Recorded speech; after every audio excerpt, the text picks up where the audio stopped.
এখন যেটা প্রয়োজন পিসিও, এটা পলিসিস্টিক ওভারি বলা হয়। পলিসিস্টিক ওভারি বলতে পলি মানে অসংখ্য, সিস্ট মানে ছোট ছোট সিস্ট, পানির টুসি বলতে পারেন, ওভারি মানে ডিম্বাশয়ের ভেতরে যেটা হয়। কেন হচ্ছে?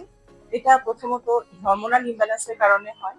যে সিমটম গুলো রোগী নিয়ে আমাদের কাছে আসেন, সেটা একটা হচ্ছে ওয়েট গেইন হতে পারে, মাসিকের অনিয়মিত, সাধারণত ৩-৪ মাস পরে বা ১.৫-২ মাস পরে পিরিয়ড হচ্ছে, এই ধরনের প্রবলেম গুলো নিয়ে আসেন আমাদের কাছে। আর সঙ্গে থাকে হার্সিটিজম বা অবাঞ্ছিত লোম, এই জাতীয় সমস্যাগুলো থাকে এবং পিরিয়ড রেগুলার হয় না বলে বাচ্চাও হয়, এটাই প্রধান কারণ নিয়ে আমাদের কাছে আসে। তো এটা আমরা প্রধানত এই যখন পেশেন্টের সিমটম গুলো দেখি, একটা স্ক্যান করে এবং রক্তে কিছু পরীক্ষা করে কনফার্ম হই। স্ক্যান করলে দেখা যায় ওভারিগুলো বড় হয়ে গেছে, ছোট ছোট অনেক পার্লের মতো, নেকলেসের মতো ডিম্বাণুগুলো রয়ে গেছে, প্রতি মাসে মাসে যেগুলো বেরোনোর কথা ছিল বের হচ্ছে না, জমে যাচ্ছে। তো এগুলো দেখে আমরা কনফার্ম হয়েছে এটা পিসিও। তো পিসিও যখন কনফার্ম হলাম তখন এর কিছু ট্রিটমেন্ট, প্রথমত ট্রিটমেন্ট যেগুলো পিসিও কয়েকটা ধরন আছে। একটা প্রাথমিক ধাপের ধরন, যেটাতে খুব সহজেই ওষুধের রেসপন্স হয়, বাচ্চা চলে আসে।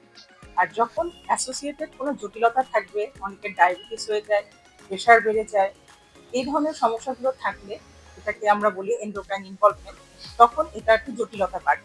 তখন শুধুমাত্র ওষুধে প্রেগনেন্সি আসে না, হ্যাঁ, তখন এর জন্য অ্যাডভান্স ট্রিটমেন্ট লাগে। অ্যাডভান্স ট্রিটমেন্ট কি বলতে, আইওআই করতে পারি, আইভিএফ করতে পারি।